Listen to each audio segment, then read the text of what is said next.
कभी सोचा है कि सैलरी की कैलकुलेशन का तरीका बदल रहा है? जी हाँ, भारत में एक नया नियम आया है जो सीधे तौर पर सोशल सिक्योरिटी बेनिफिट्स पर असर डालेगा। तो चलिए समझते हैं कि आखिर ये बदलाव है क्या। कभी अपनी पेस्लिप को ध्यान से देखा है? बेसिक, एचआरए, इतने सारे अलाउंसेस, पर इनमें से कौन सी रकम असल में पीएफ या ईएसआईसी जैसे फायदों के लिए गिनी जाती है? ये वो सवाल है जिसमें अक्सर लोग कंफ्यूज हो जाते हैं। तो बस इसी कंफ्यूजन को खत्म करने के लिए अब एक बड़ा बदलाव आ रहा है। सरकार एक ऐसा नया नियम लाई है जो इन सभी कैलकुलेशंस को हमेशा के लिए बदल देगा।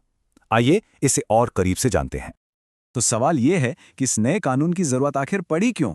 चलिए समझते हैं कि असल में प्रॉब्लम थी क्या। दिक्कत पता है क्या थी? वेतन या वेजेस की कोई एक फिक्स्ड परिभाषा ही नहीं थी। मतलब हर कंपनी अपने हिसाब से इसे डिफाइन करती थी, और इसका नतीजा सोशल सिक्योरिटी बेनिफिट्स की कैलकुलेशन में भारी कंफ्यूजन और असमानता। तो सरकार इस पूरी उलझन का एक बहुत ही सिंपल, बहुत ही सीधा साधा सा हल लेकर आई है, 50% का नियम। तो ये जो सोशल सिक्योरिटी पर 2020 का नया कानून आया है ना, उसमें वेतन की एक स्टैंडर्ड ऑफिशियल परिभाषा तय कर दी गई है। मकसद बस एक है, हर कर्मचारी के लिए जो भी सोशल सिक्योरिटी बेनिफिट्स हैं उनकी कैलकुलेशन एक जैसी हो, फेयर तरीके से हो। अच्छा, तो ये नई परिभाषा काम कैसे करती है? देखिए, बहुत सिंपल है। कुछ चीजें हैं जो हमेशा वेतन का हिस्सा मानी जाएंगी, जैसे कि बेसिक पे और डीए। और फिर कुछ चीजें हैं जैसे एचआरए, बोनस, ओवरटाइम, इन्हें इससे बाहर रखा गया है। लेकिन असली खेल तो यहीं से शुरू होता है।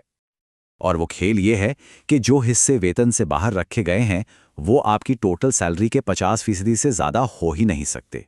और अगर हुए तो फिर नियम बदल जाता है।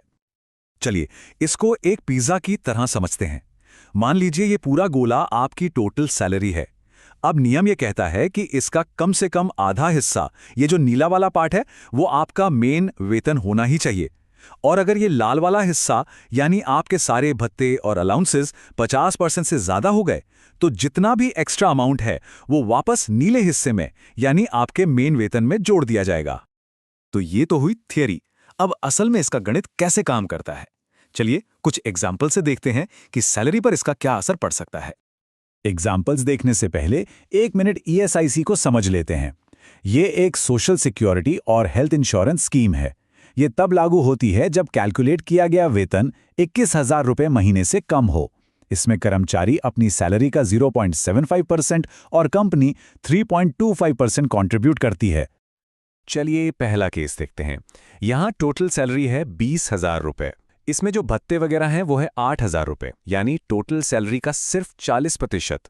अब क्योंकि ये 50% की लिमिट के अंदर है तो कोई दिक्कत नहीं, कोई बदलाव नहीं होगा और ईएसआई की कैलकुलेशन 12,000 रुपये पर ही की जाएगी। सिंपल। अब देखते हैं वो केस जब भत्ते 50% से ज्यादा हो जाते हैं। यहाँ भी टोटल सैलरी 20,000 ही है, लेकिन भत्ते हैं 12,000 रुपये यानी 60%। तो ये 50% की लिमिट से 10% यानी 2,000 रुपये ज्यादा हो गए। तो अब क्या होगा? ये 2,000 रुपये वापस वेतन में जोड़ दिए जाएंगे। तो ईएसआई के लिए वेतन 8,000 की जगह 10,000 रुपये माना जाएगा। देखा कैसे कैलकुलेशन बदल गई? और ये वाला उदाहरण तो और भी दिलचस्प है। ये दिखाता है कि ये नियम कितना बड़ा असर डाल सकता है। यहाँ एक कर्मचारी की टोटल सैलरी 40,000 रुपये है, जो 21,000 की लिमिट से बहुत ज्यादा लगती है।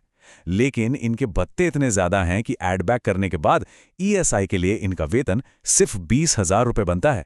इसका मतलब क्या हुआ कि इतनी ज्यादा सैलरी होने के बावजूद ये कर्मचारी भी अद ईएसआई के दायरे में आ सकते हैं। अब जाहिर है इन नए नियमों को लागू करना कंपनियों के लिए थोड़ा मुश्किल हो सकता है। तो इसी बात को ध्यान में रखते हुए सरकार ने उनकी मदद के लिए एक खास मौका दिया है। इस स्कीम का नाम है स्प्रे 2025। इसका पूरा नाम है scheme for promotion of registration of employers and employees. सीधे शब्दों में कहें तो ये उन कंपनियों के लिए एक वन टाइम मौका है जो अब तक ईएसआईसी के तहत रजिस्टर्ड नहीं है। वो बिना किसी पुराने जुर्माने के अपनी मर्जी से अब रजिस्ट्रेशन करा सकती हैं। लेकिन एक बात का ध्यान रखना बहुत जरूरी है, ये मौका हमेशा के लिए नहीं है।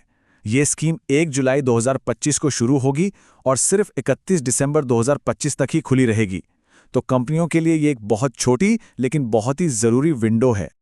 और जो कंपनियां इस स्कीम का फायदा उठाएंगी उन्हें कई बेनिफिट्स मिलेंगे, जैसे उनसे कोई पुराना बकाया नहीं मांगा जाएगा, पिछले समय के लिए कोई इंस्पेक्शन या पेनल्टी नहीं लगेगी और रजिस्ट्रेशन का पूरा प्रोसेस ऑनलाइन और बिल्कुल आसान है। तो इस पूरी बातचीत का निचोड़ क्या है? कौन सी बातें हैं जो हमें ध्यान में रखनी चाहिए? देखिए, सबसे ज़रूरी बात तो ये है कि अब सैलरी का स्ट्रक्चर कैसे बनाया गया है वो बहुत ज़्यादा मायने रखता है।